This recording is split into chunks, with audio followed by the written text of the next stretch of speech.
오늘 말씀 읽기 본문은 누가복음 8장인데요. 8장도 1절부터 56절까지 길게 되어 있습니다. 다 읽기는 시간이 좀 제한이 돼서 8장 4절부터 18절까지만 봉독하겠습니다. 누가복음 8장 4절부터 15절까지만 봉독하겠습니다. 누가복음 8장 4절부터 15절까지 말씀 함께 봉독하겠습니다. 각 동네에 사람들이 예수께로 나와 큰 무리를 이루니 예수께서 비유로 말씀하시되 씨를 뿌리는 자가 그 씨를 뿌리러 나가서 뿌릴새 더러는 길가에 떨어짐에 밟히며 공중의 새들이 먹어버렸고 더러는 바위 위에 떨어짐에 싹이 났다가 습기가 없으므로 말랐고 더러는 가시떨기 속에 떨어짐에 가시가 함께 자라서 기운을 막았고 더러는 좋은 땅에 떨어짐에 나서 100배의 결실을 하였느니라. 이 말씀을 하시고 들을 귀 있는 자는 들을지어다. 제자들이 이 비유의 뜻을 물으니 이르시되 하나님의 나라의 비밀을 아는 것이 너희에게는 허락되었으나 다른 사람에게는 비유로 하나니 이는 그들로 보아도 보지 못하고 들어도 깨닫지 못하게 하려 함이라. 이 비유는 이러하니라. 씨는 하나님의 말씀이요 길가에 있다는 것은 말씀을 들은 자니 이에 마귀가 가서 그들이 믿어 구원을 얻지 못하게 하려고 말씀을 그 마음에서 빼앗는 것이요 바위 위에 있다는 것은 말씀을 들을 때에 기쁨을 받으나 뿌리가 없어 잠깐 믿다가 시련을 당할 때에 배반하는 자요 가시떨기에 떨어졌다는 것은 말씀을 들은 자이나 지내는 중 이생의 염려와 재물과 향락의 기운이 막혀 온전히 결실하지 못하는 자요 좋은 땅에 있다는 것은 착하고 좋은 마음으로 말씀을 듣고 지키어 인내로 결실하는 자니라. 아멘. 네, 이 시간에도 여기까지 나오신 여러분들 위해 하나님의 크신 은혜가 함께하기를 진심으로 기원합니다. 네, 말씀 읽기 본문은 누가복음 8장입니다. 말씀드린 것처럼 누가복음 8장은 1절부터 56절까지 아주 길게 되어 있습니다. 각 사건들로 단락으로 나누어 봐도 7단락이 되어서 그 각각의 내용을 자세히 설명하기는 좀 시간이 많이 제한이 됩니다. 각각의 내용들을 설명하기보다는 이 짧은 시간에는 8장에는 어떤 주제들로 이 사건들을 표현하고 있는지 큰 틀을 보는 것이 좋겠다 생각이 들어서 두 주제로 나누어서 설명해 드리도록 하겠습니다. 7개의 단락으로 7가지 사건과 또 말씀이 있지만 크게 나누어 보면 예수님이 누구인지를 알려주는 여러 사건들과 그리고 그 말씀을 받는 자들에 대해서 설명하고 있는 부분이 누가복음 8장입니다.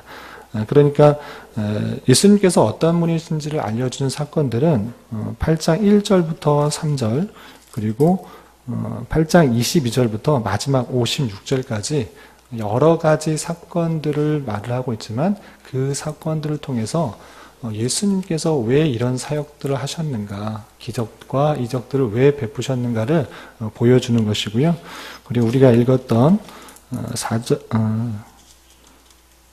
4절부터 15절 그리고 16절부터 18절까지 비유 또 그 이어서 19절부터 21절 총 4절부터 21절까지는 예수님께서 말씀을 전하실 때 그 말씀을 받는 자들에 대해서 어떠한 사람들이 있는가에 대해서 쭉 설명하고 있는 것입니다.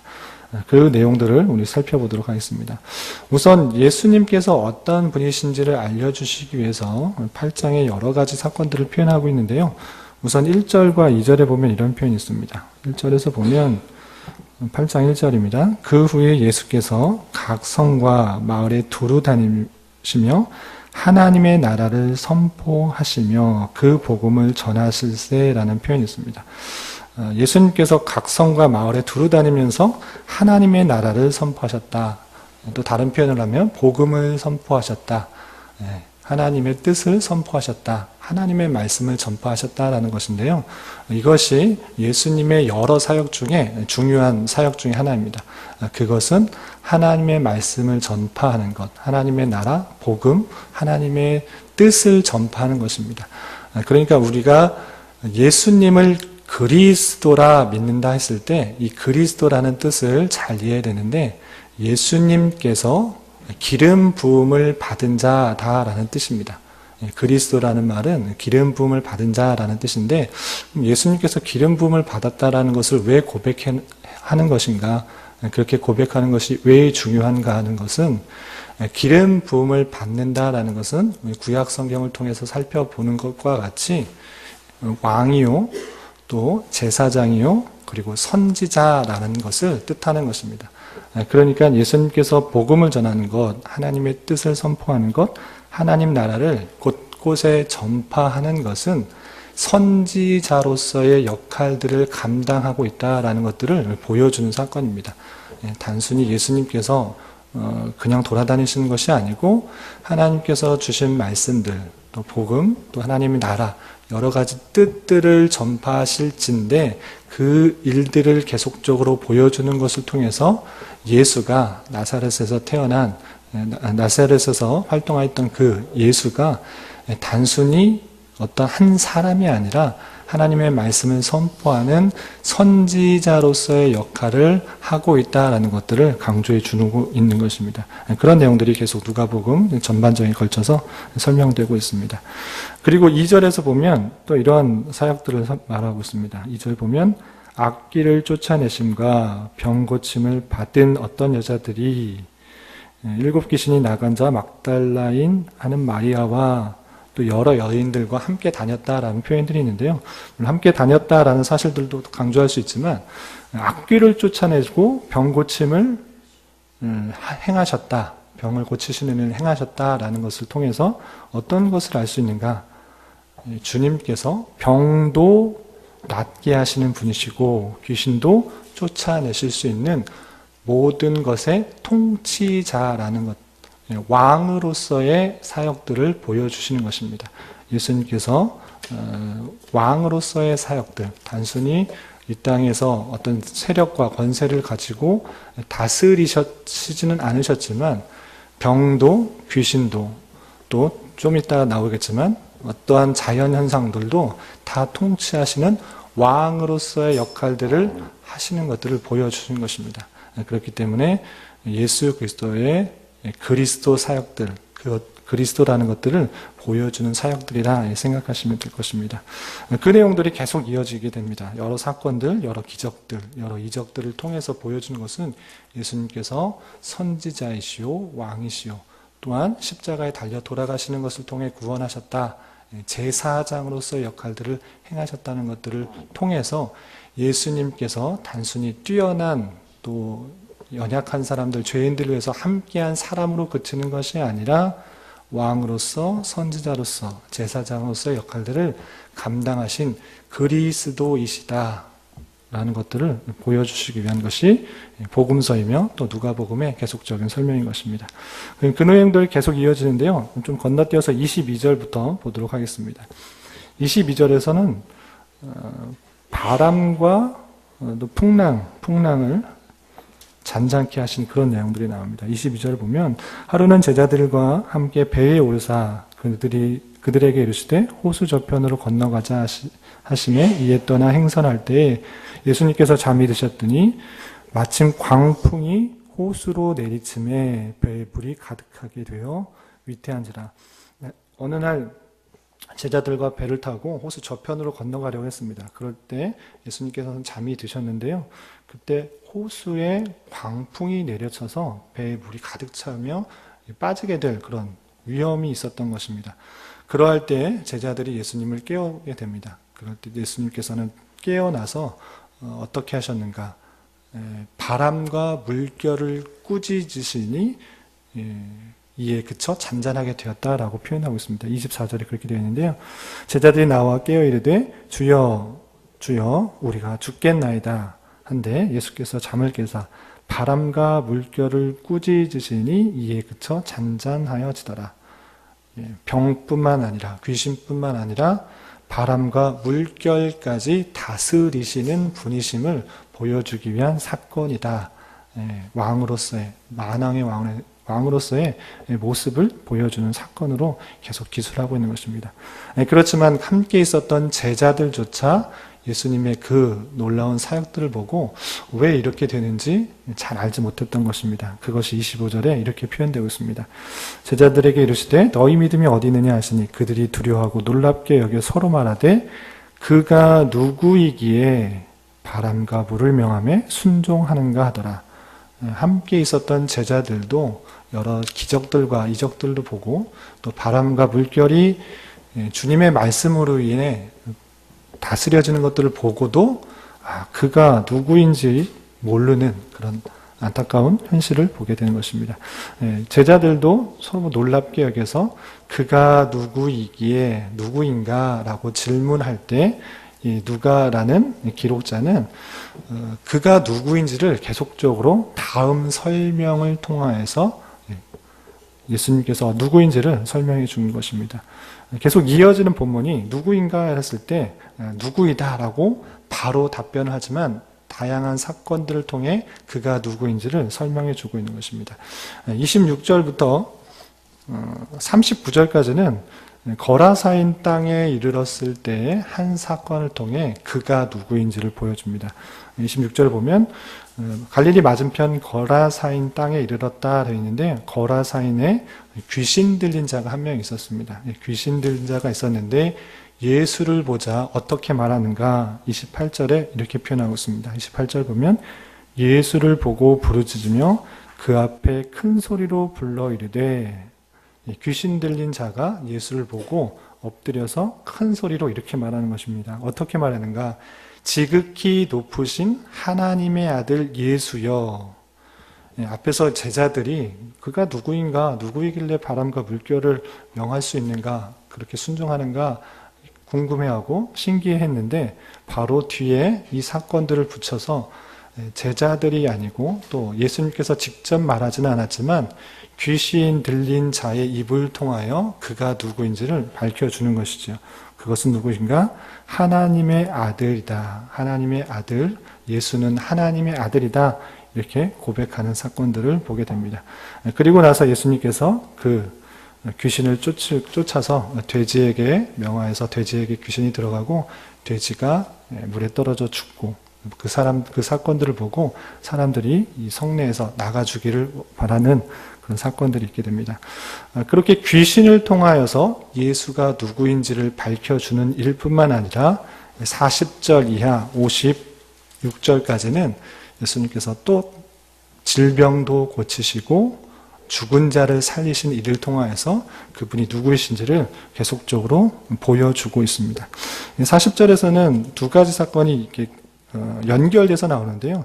40절 이하에 보면 예수님께서 그 일들을 거라사인 땅에서 귀신을 쫓은 그 일들을 행하시고 돌아오신 때에 41절에 보면 회당장인 야이로 하는 사람이 예수님께 나와서 자기 집에 딸이 죽어가니까 빨리 와서 고쳐달라 이렇게 청하게 됩니다. 그럴 때 좀 예수님께서 그 이야기를 듣고 가실 때 12의 혈루증을 앓고 있는 그런 여인이 예수님이 지나가실 때 옷가에 손을 대서 그 혈루증이 다 나았다라는 표현들이 나옵니다. 그 사이에 예수님께서 누구냐 묻고 또 누가 죄사함을 받았다 이런 표현들이 있는데 그런 것들을 다 좀 생략하고 혈루증을 고칠 수 있는 예수님 그것들을 보여주시고 있고요. 또 그 사건 이후에 다시 회당장 야이로의 집에 가서 죽어가고 있는 병들었던 그 딸을 만나러 갔을 때 이미 늦어서 그 딸은 죽었다 이렇게 표현합니다. 그래서 모든 사람들이 통곡하면서 이 아이가 죽었다. 조금만 일찍 왔었다라면 아이가 살 수 있었는데 좀 늦은 것에 대해서 좀 슬퍼하고 있었을 때 주님께서는 죽은 것이 아니고 자고 있다라고 표현합니다. 그러면서 죽었던 그 딸을 다시 살리시는 그런 모습을 보이시는 것이죠. 그런 것을 통해서 병도 고치시고 죽은 자도 살리시는 분, 그가 예수시다. 모든 것을 다스리고 통치하실 수 있는 분이시다라는 것들을 계속 다양한 사건을 통해 보여주고 있는 것입니다. 그것을 통해 예수님께서 어떠한 분이신지를 계속적으로 설명해 주고 있다라는 사실들을 말씀을 통해 깨달았으면 좋겠습니다. 그리고 또 한 가지 주제가 있는데요. 그것은 말씀에 관한 것입니다.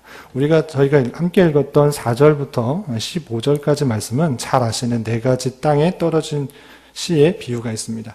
흔히들 이것을 설교할 때 네 가지 땅이 있으니 좋은 밭에 떨어져서 좋은 결실을 하자, 좋은 결실을 맺는 것, 30배, 60배, 100배 결실을 하는 것이 좋겠다. 이렇게 주제를 가지고 설교를 하는데 이 비유의 원래의 뜻은 무엇인가? 예수님께서 말씀하고자 하신 뜻은 무엇이냐면 물론 그렇게도 설명할 수도 있지만 예수님께서 이 땅에 네 가지 땅에 떨어진 씨 비유를 할 때의 원래의 뜻은 예수님께서 말씀을 전하시지만 다양한 사람들이 그 말씀을 듣고 다양하게 반응한다라는 것입니다. 말씀을 듣고 전혀 반응하지 않는 사람도 있고 그렇지 않고 예수님을 잘 받아들여서 많은 결실을 맺는 그런 사람도 있다라는 것입니다. 그 말씀이 10절에 이렇게 표현되어 있습니다. 8장 10절에 이렇게 표현하고 있습니다. 10절에 보면 하나님 나라의 비밀을 아는 것이 너희에게는 허락되었으나 다른 사람에게는 비유로 하나니 이는 그들로 보아도 보지 못하고 들어도 깨닫지 못하게 하려 함이라. 이 비유를 들어서 설명했는데 왜 이렇게 말했냐면 들어도 깨닫지 못하게 하기 위함이다. 어떤 사람은 듣고 잘 이해가 되는 사람이 있는가 하면 어떤 사람은 비유로 말함으로 말미암아 더 깨닫지 못하게 하려고 한다라는 것입니다. 그러니까 말씀은 허락된 사람들에게만 이렇게 깨달아지게 되는 것이고 그것들을 보여주기 위해서 이 네 가지 땅에 떨어진 씨 비유를 한 것입니다. 그러니까 예수님께서 아무리 하나님 말씀을 전하고 뜻을 전하지만 마음이 닫혀져 있는 바리새인과 사두개인 같은 사람들은 그것들을 받아들이지 않는다라는 것들을 비유를 통해서 표현해 주고 있는 것입니다. 그리고 16절부터 18절까지는 쉽게 말해서 등불은 책상 아래 두지 않고 위에 둔다. 당연한 것 아니냐. 말씀을 위에 두는 것이 당연하다. 빛이 비치려면 책상 위에 둔다. 이렇게 표현하는 것인데 그 말씀의 뜻은 무엇인가? 18절에 이렇게 표현되어 있습니다. 너희가 어떻게 들을까? 스스로 삼가라. 누구든지 있는 자는 받겠고 없는 자는 그 있는 줄로 아는 것까지도 빼앗기리라. 하나님의 말씀을 받을진데 그것을 어떻게 받을지를 잘 삼가서 받아라. 등불을 가지고 있을 때 그것은 밝히 드러나는 것이고 온전히 받을 때 모든 빛이 비침으로 말미암아 세상을 밝혀주는 것이다. 빛이 온전히 받아들임으로 말미암아 안 밝혀질 것이 없다. 밝혀지지 않을 것이 없다. 모든 것이 드러나게 될진데 너희들이 그 말씀을 잘 받으면 등불을 책상 위에 두는 것처럼 이 세상이 밝아지게 될 것이다. 따라서 너희는 어떻게 들을까 스스로 삼가라. 위에 있는 바로 전의 말씀을 인용한다면 좋은 밭을 만들어서 하나님의 말씀을 잘 받아들이는 것이 중요하다라고 표현하고 있는 것입니다. 더 이어서 19절부터 21절까지는 예수님의 어머니와 동생들이 찾아왔습니다. 찾아왔을 때 예수님께서 좀 신기한 말씀을 하시는데 21절에 이렇게 표현하고 있습니다. 예수께서 대답하여 이르시되 내 어머니와 내 동생들은 곧 하나님의 말씀을 듣고 행하는 이 사람들이니라. 예수님과 동생이 찾아왔을 때 제자들이 어머니와 동생들이 당신을 보려고 왔습니다 했을 때 예수님은 그 사람만 어머니가 아니고 그 사람만이 내 동생이 아니라 하나님의 말씀을 듣고 행하는 그 모든 사람이 어머니요 또 동생들이다. 형제 자매요 권속이다 라고 표현하고 있는 것입니다. 그러니까 혈육간에 있어서 예수님께서 혈육간에 어머니와 동생들이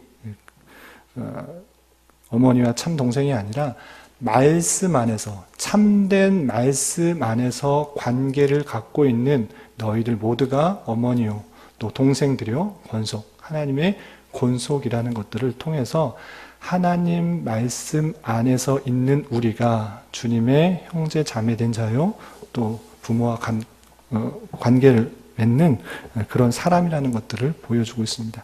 그렇기 때문에 이 4절부터 21절까지는 한 묶음으로 말씀을 드리자면 하나님의 말씀을 잘 깨닫고 받아들이는 것, 그것이 중요할진데 그 말씀 관계에 우리가 묶여 있다고 한다고 하면 좋은 열매를 30배, 60배, 100배 좋은 열매를 맺을 뿐만 아니라 이 세상을 온전히 볼 수 있는 그런 밝은 눈을 가지게 될 것이고, 또 하나님의 말씀을 함께 나누고 있는 우리 모두가 주님의 권속이요 형제 자매라는 것들을 잘 보여주고 있습니다. 이 말씀을 잘 기억했으면 좋겠습니다. 말씀을 정리하겠습니다. 교훈과 적용을 참고하시면 되고요. 성경에 나오는 여러 기적과 이사, 이거를 보면서 읽어가면서 항상 주의할 것이 있는데, 오늘날에 동일하게 예수님께서 나를 치료해 주시고, 예수님께서 나를 병을 고쳐주시고, 낫게 하여 주시고, 죽은 자를 살리시게 하는 것으로 적용하는 것은 상당히 조심스럽습니다.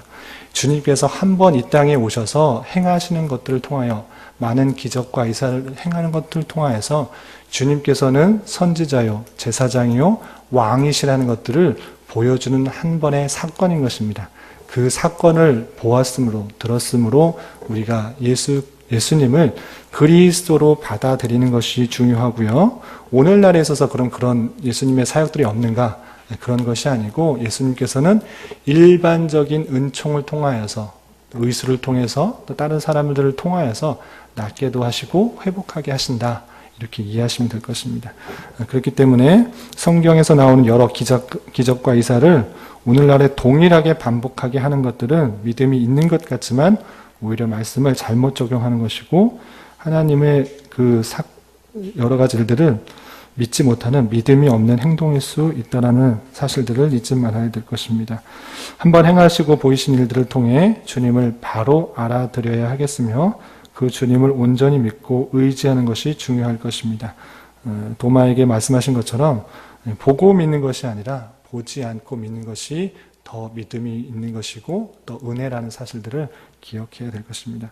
또한 주님과 우리는 말씀 관계를 통해서 살아가는 자라는 것들을 잊지 말아야 될 것입니다.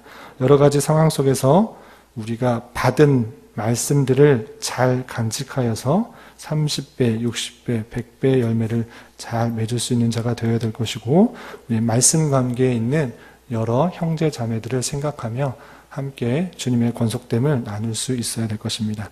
이러한 은혜가 저와 여러분들 가운데 함께하기를 진심으로 기원합니다. 기도하겠습니다.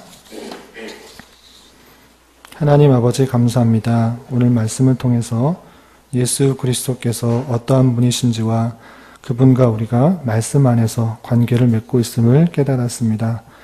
주님을 단순히 기적을 행하는 자가 아니라 구약에 예언되었던 만왕의 왕이요 참된 선지자이며 죄를 사해 주시는 구세주이심을 온전히 믿게 하여 주시고 오직 그분만을 의지하며 살아가는 자 되게 하여 주시옵소서. 또한 우리가 말씀을 들을 때 여러 가지 근심과 걱정 가운데 결실을 맺지 못하는 자가 아니라 그 말씀을 깊이 받아들이고 지키며 인내로 결신하는 자가 되게 하여 주시옵소서.